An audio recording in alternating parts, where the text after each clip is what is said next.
Hello friends, ਮੈਂ Vinod Kumar hop immigration services ਤੋਂ। ਅੱਜ ਦਾ ਇਹ ਵੀਡੀਓ ਅਸੀਂ ਵਿਕਟੋਰੀਆ ਸਕਿਲਡ ਮਾਈਗ੍ਰੇਸ਼ਨ ਪ੍ਰੋਗਰਾਮ ਬਾਰੇ ਲੈ ਕੇ ਆਏ ਹਾਂ, ਜੋ ਕਿ ਉਹਨਾਂ ਨੇ ਰੀਸੈਂਟਲੀ ਅਨਾਉਂਸ ਕੀਤਾ ਹੈ, ਵਿਕਟੋਰੀਆ ਸਟੇਟ ਸਪਾਂਸਰਸ਼ਿਪ। ਸੋ ਸਭ ਤੋਂ ਪਹਿਲਾਂ ਇਸ ਦੀ ਜੋ ROI ਰਜਿਸਟ੍ਰੇਸ਼ਨ ਆਫ ਇੰਟਰਸਟ ਹੈ, ਇਹ ਓਪਨ ਹੋ ਰਿਹਾ ਹੈ 7 ਜੁਲਾਈ 2021। ਸੋ ਤੁਸੀਂ 7 ਜੁਲਾਈ ਤੋਂ ਆਪਣਾ ਰਜਿਸਟ੍ਰੇਸ਼ਨ ਆਫ ਇੰਟਰਸਟ ਲੌਂਚ ਕਰ ਸਕਦੇ ਹੋ। ਤੇ ਇਸ ਸਾਲ ਜਿਹੜਾ ਇਹਨਾਂ ਨੇ 2021-2022 ਵਾਸਤੇ ਜੋ ਪਲੇਸਿਸ ਐਲੋਕੇਟ ਕੀਤੀਆਂ ਹਨ, ਉਹਨਾਂ ਨੇ 3,500 ਵਾਸਤੇ ਤੇ 500 491 ਵਾਸਤੇ। ਤਾਂ ਇਹਦਾ ਮਤਲਬ ਇਸ ਸਾਲ ਇਹ ਜ਼ਿਆਦਾ PR ਦੇਣਗੇ ਇਸ ਸਾਲ 3,500 ਸੀਟਸ ਉਹਦੇ ਵਾਸਤੇ।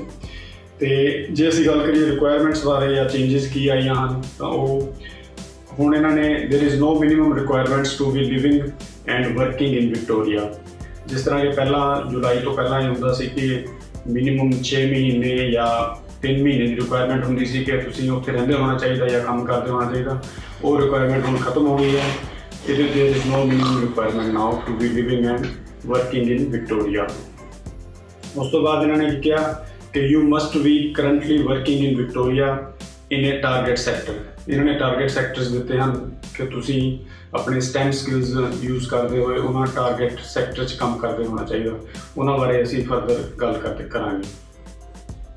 ਫਿਰ ਇਹਨਾਂ ਨੇ ਇੰਪਲੋਇਮੈਂਟ ਬਾਰੇ ਕਿਹਾ ਕਿ ਹੁਣ ਇਹ ਕੈਜੂਅਲ ਇੰਪਲੋਇਮੈਂਟ ਵੀ ਐਕਸੈਪਟ ਕਰੂਗੇ। ਜੇ ਤੁਸੀਂ ROI ਲਾਂਚ ਕਰਨਾ ਉਹਦੇ ਲਈ ਇਹ ਕੈਜੂਅਲ ਇੰਪਲੋਇਮੈਂਟ ਵੀ ਐਕਸੈਪਟ ਕਰੂਗੇ। ਤੇ ਜੇ ਤੁਹਾਡਾ ਇੰਪਲੋਇਮੈਂਟ ਕਲੋਜ਼ਲੀ ਰਿਲੇਟਿਡ ਆ ਤੁਹਾਡੇ ਨੋਮੀਨੇਟਿਡ ਆਕੂਪੇਸ਼ਨ ਦੇ, ਉਹ ਵੀ ਉਹ ਐਕਸੈਪਟ ਕਰੂਗੇ। ਤੇ ਇਹਨਾਂ ਨੇ ਜਿਹੜੇ ਹੋਰ ਚੇਂਜ ਕੀਤਾ, ਪਹਿਲਾਂ ਜਿਹੜਾ ਟਾਰਗੇਟ ਸੈਕਟਰ ਸੀ ਇਹਨਾਂ ਦਾ ਬਹੁਤਾ ਹੈਲਥ ਸੀਗਾ, ਤੇ ਹੁਣ ਇਹਨਾਂ ਨੇ ਟਾਰਗੇਟ ਸੈਕਟਰ ਐਕਸਪੈਂਡ ਕੀਤੇ ਆ, ਹੋਰ ਟਾਰਗੇਟ ਸੈਕਟਰ ਵੀ ਐਡ ਕੀਤੇ ਇਸ ਵਿੱਚ। ਤੇ ਜੇ ਤੁਸੀਂ ਸਬ ਕਲਾਸ 190 ਅਪਲਾਈ ਕਰਨਾ ਚਾਹੁੰਦੇ ਆ, ਤਾਂ ਤੁਹਾਡਾ ਸਕਿੱਲ ਲੈਵਲ 1 ਔਰ 2 ਹੋਣਾ ਚਾਹੀਦਾ। ਜੇ ਤੁਸੀਂ 190 ਅਪਲਾਈ ਕਰਨਾ ਤਾਂ ਤੁਹਾਡਾ ਸਕਿੱਲ ਲੈਵਲ 1 ਜਾਂ 1 ਔਰ 2 ਹੋਣਾ ਚਾਹੀਦਾ। ਇਹ ਤੁਸੀਂ ਆਪਣਾ ਇੰਜ਼ੈਸਕੋ ਦੀ ਵੈਬਸਾਈਟ ਤੋਂ ਚੈੱਕ ਕਰ ਸਕਦੇ ਹੋ। ਤੇ ਜੇ 491 ਅਪਲਾਈ ਕਰਨਾ ਤਾਂ ਤੁਹਾਡਾ ਸਕਿੱਲ ਲੈਵਲ 1, 2 ਔਰ 3 ਹੋ ਸਕਦਾ। ਸੋ 190 ਵਾਸਤੇ ਸਕਿੱਲ ਲੈਵਲ 1 ਔਰ 2 ਤੇ 491 ਵਾਸਤੇ 1, 2 ਔਰ 3। ਤੇ ਜੇ ਕਿਸੇ ਐਪਲੀਕੈਂਟ ਨੇ 2020-21 ਵਾਸਤੇ ROI ਅਪਲਾਈ ਕੀਤੀ ਸੀ ਤੇ ਉਹਨਾਂ ਦੀ ਹਾਲੇ ਤੱਕ ਕੋਈ ਇਨਵੀਟੇਸ਼ਨ ਨਹੀਂ ਆਇਆ, ਕੋਈ ਜਵਾਬ ਨਹੀਂ ਆਇਆ, ਤਾਂ ਉਹਨਾਂ ਨੂੰ ਦੁਬਾਰਾ ROI ਲਾਂਚ ਕਰਨੀ ਪਊਗੀ 2022 ਵਾਸਤੇ। 7 ਜੁਲਾਈ ਤੋਂ ਤੁਸੀਂ ਆਪਣੀ ਨਵੀਂ ROI ਲਾਂਚ ਕਰ ਸਕਦੇ ਹੋ, ਪੁਰਾਣੀ ROI ਖਤਮ ਹੋ ਜਾਏਗੀ। ਤੇ ਜੇ ਅਸੀਂ ਹੁਣ STEM ਸਕਿੱਲਸ ਬਾਰੇ ਜੇ ਗੱਲ ਕਰੀਏ ਤਾਂ STEM ਸਕਿੱਲਸ ਕੀ ਹਨ? STEM ਦੇ ਸਪੈਲਿੰਗ ਉਹਨਾਂ ਨੇ ਲਿਖੀ ਹੈ STEMM। So science, technology, engineering, mathematics and medicine. ਤੇ ਇਹ STEM ਸਕਿੱਲਸ ਇਹਨਾਂ ਨੂੰ ਕਿਹਾ ਜਾਂਦਾ। ਤੇ ਉਹ ਕਹਿੰਦੇ ਆ ਕਿ ਤੁਹਾਡਾ STEM ਸਕਿੱਲਸ ਯੂਜ਼ ਕਰਦੇ ਹੋਏ ਤੁਸੀਂ ਟਾਰਗੇਟ ਸੈਕਟਰ 'ਚ ਕੰਮ ਕਰਦੇ ਹੋਣਾ ਚਾਹੀਦਾ ਵਿਕਟੋਰੀਆ 'ਚ। ਤੇ ਟਾਰਗੇਟ ਸੈਕਟਰਸ ਉਹਨਾਂ ਨੇ ਲਿਖੇ ਆ ਕਿ ਕਿਹੜੇ ਆ: health, medical research, life sciences, agri food, advanced manufacturing, new energy emission reduction and circular economy, ਤੇ ਡਿਜੀਟਲ।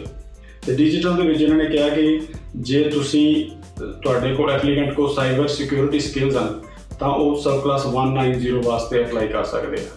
ਸੋ ਸਬ ਕਲਾਸ 190 ਅਪਲਾਈ ਕਰਨ ਵਾਸਤੇ ਸਾਈਬਰ ਸਿਕਿਉਰਿਟੀ ਦੇ ਵਿੱਚ ਜੇ ਤੁਹਾਡਾ ਫੀਲਡ ਹੈਗਾ ਤਾਂ ਤੁਸੀਂ ਅਪਲਾਈ ਕਰ ਸਕਦੇ ਹੋ। ਤੇ ਨਾਲ ਉਹਨਾਂ ਨੇ ਇਹ ਵੀ ਕਿਹਾ ਕਿ ਜੇ ਤੁਹਾਡੇ ਕੋਲ ਜੇ ਤੁਸੀਂ ਐਜ਼ ਏ ਸੌਫਟਵੇਅਰ ਇੰਜੀਨੀਅਰ ਕੰਮ ਕਰਦੇ ਹੋ ਮੈਡੀਕਲ ਰਿਸਰਚ, ਤਾਂ ਵੀ ਤੁਹਾਨੂੰ 190 ਮਿਲਣ ਦੇ ਚਾਂਸਿਸ ਹਨ। ਸੋ ਵੈਸੇ ਉਹਨਾਂ ਨੇ ਕਿਹਾ ਕਿ ਸਾਈਬਰ ਸਿਕਿਉਰਿਟੀ ਸਕਿੱਲਸ 'ਚ ਤੁਸੀਂ ਕੰਮ ਕਰਦੇ ਹੋਣਾ ਚਾਹੀਦਾ ਸਿਰਫ।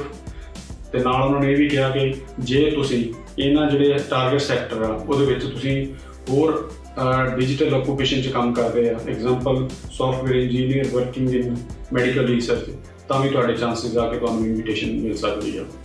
ਉਸ ਤੋਂ ਬਾਅਦ ਜੇ ਹੋਰ ਕੋਈ ਤੁਹਾਡੇ ਕੋਲ ਡਿਜੀਟਲ ਸਕਿੱਲਸ ਹਨ, IT ਸਕਿੱਲਸ ਹਨ, ਤਾਂ ਤੁਸੀਂ ਸਬ ਕਲਾਸ 491 ਵਾਸਤੇ ਅਪਲਾਈ ਕਰ ਸਕਦੇ ਹੋ। ਤੇ ਜੇ ਅਸੀਂ ਨਰਸਿਸ ਬਾਰੇ ਗੱਲ ਕਰੀਏ ਤਾਂ ਇਹਨਾਂ ਦਾ ਬਹੁਤਾ ਫੋਕਸ ਥੋੜ੍ਹੀਆਂ ਸਪੈਸ਼ਲਾਈਜੇਸ਼ਨ 'ਤੇ ਆ ਇਸ ਵਾਰੀ, ਜਿਹੜੀਆਂ ਕਿ ਸਪੈਸ਼ਲਾਈਜੇਸ਼ਨ ਕੀ ਹੈ: ਮਿਡਵਾਈਫ, ਜੇ RN ਹੈਗੀਆਂ ਏਜ ਕੇਅਰ, ਜਾਂ ਤੁਸੀਂ ਕ੍ਰਿਟੀਕਲ ਕੇਅਰ ਐਂਡ ਐਮਰਜੈਂਸੀ 'ਚ ਕੰਮ ਕਰਦੇ, RN ਮੈਂਟਲ ਹੈਲਥ, RN ਪੈਰੀ ਓਪਰੇਟਿਵ ਜਾਂ RN ਪੈਡੀਆਟ੍ਰਿਕਸ। ਜੇ ਤੁਸੀਂ ਇਹਨਾਂ ਦਾ ਫੋਕਸ ਹੁਣ ਇਹਨਾਂ ਨਰਸਿਸ 'ਤੇ ਆ, ਜੇ ਤੁਹਾਡੇ ਕੋਲ ਸਪੈਸ਼ਲਾਈਜੇਸ਼ਨ ਆ ਇਹਨਾਂ ਨਰਸਿਸ 'ਤੇ ਇਹਨਾਂ ਦਾ ਫੋਕਸ ਆ। ਅਤੇ ਨਾਲੇ ਇਹ ਵੀ ਕਹਿ ਰਹੇ ਕਿ ਜੇ ਤੁਸੀਂ nurses employed directly by health provider rather than working in agency will be prioritised. So ਜੇ ਤੁਸੀਂ ਡਾਇਰੈਕਟਲੀ ਹੈਲਥ ਪ੍ਰੋਵਾਈਡਰ ਨਾਲ ਕੰਮ ਕਰ ਰਹੇ ਹੋ ਤਾਂ ਤੁਹਾਨੂੰ ਪ੍ਰਾਇਓਰਟਾਈਜ਼ ਕੀਤਾ ਜਾਏਗਾ ਰਾਦਰ ਦੈਨ ਕਿ ਜੇ ਤੁਸੀਂ ਏਜੰਸੀ ਨਾਲ ਕਿਸੇ ਨਾਲ ਕੰਮ ਕਰਦੇ ਹੋ। ਅਤੇ ਹੁਣ ਜੇ ਅਸੀਂ ਗੱਲ ਕਰੀਏ ਰਿਕੁਆਇਰਮੈਂਟ ਕਿ ਵਿਕਟੋਰੀਆ ਦੇ ਜਾਂ ਤੁਸੀਂ 491 ਜਾਂ 190 ਨੂੰ ਅਪਲਾਈ ਕਰਨ ਵਾਸਤੇ ਤੁਹਾਡੇ ਕੋਲ ਕੀ ਹੋਣਾ ਚਾਹੀਦਾ, ਕੀ ਰਿਕੁਆਇਰਮੈਂਟਸ ਹੈ, ਕੀ ਐਲੀਜੀਬਿਲਿਟੀ ਹੈ। ਅਤੇ ਸਭ ਤੋਂ ਪਹਿਲਾਂ you must B living in Victoria. ਅਤੇ ਜੇ ਫੋਰ 190 491 ਵਾਸਤੇ ਤੁਹਾਨੂੰ ਪਤਾ ਕਿ ਉਹਨਾਂ ਨੇ ਜਿਹੜੇ ਕਿ ਰੀਜਨਲ ਏਰੀਆਜ਼ ਡਿਫਾਈਨ ਕੀਤੇ ਹਨ, ਤੁਸੀਂ ਉੱਥੇ ਰਹਿੰਦੇ ਹੋਣਾ ਚਾਹੀਦਾ। Second, you must B currently working in target sector using your STEM skills। ਤੁਹਾਡੀ age under 45 at the time of nomination. ਤੁਹਾਡੇ ਕੋਲ ਵੈਲਿਡ ਸਕਿੱਲ ਅਸੈਸਮੈਂਟ ਹੋਣੀ ਚਾਹੀਦੀ ਆ। ਤੁਹਾਡੇ ਕੋਲ 6 each ਹੋਣੇ ਚਾਹੀਦੇ ਆ। ਕੰਪੀਟੈਂਟ ਇੰਗਲਿਸ਼ ਹੋਣੀ ਚਾਹੀਦੀ ਆ। ਤੁਹਾਡੇ ਘੱਟੋ ਘੱਟ 65 ਪੁਆਇੰਟਸ ਹੋਣੇ ਚਾਹੀਦੇ ਆ। ਸੋ ਜੇ ਤੁਹਾਡੀ ਇਹ ਰਿਕੁਆਇਰਮੈਂਟ ਹੈਗੀ ਹੈ ਤਾਂ ਤੁਸੀਂ ROI ਲੌਂਚ ਕਰ ਸਕਦੇ ਹੋ 7th of July onwards। ਅਤੇ ਇਹਨਾਂ ਬਾਰੇ ਜੇ ਤੁਸੀਂ ਕੋਈ ਫਰਦਰ ਇਨਫੋਰਮੇਸ਼ਨ ਲੈਣੀ ਹੋਵੇ ਤਾਂ ਤੁਸੀਂ ਹੋਪ ਇਮੀਗ੍ਰੇਸ਼ਨ ਸਰਵਿਸਿਜ਼ ਨੂੰ ਹੇਠ ਨੰਬਰ 'ਤੇ ਤੁਸੀਂ ਕੰਟੈਕਟ ਕਰ ਸਕਦੇ ਹੋ। ਸਾਡੇ ਰਜਿਸਟਰਡ ਮਾਈਗ੍ਰੇਸ਼ਨ ਏਜੰਟ ਤੁਹਾਡੇ ਨਾਲ ਟੈਲੀਫੋਨ ਬੁਕਿੰਗ ਜਾਂ ਫੇਸ ਟੂ ਫੇਸ ਬੁਕਿੰਗ 'ਤੇ ਗੱਲ ਕਰਕੇ ਤੁਹਾਨੂੰ ਹੋਰ ਫਰਦਰ ਐਡਵਾਈਸ ਕਰ ਸਕਦੇ ਹਨ। Thank you very much.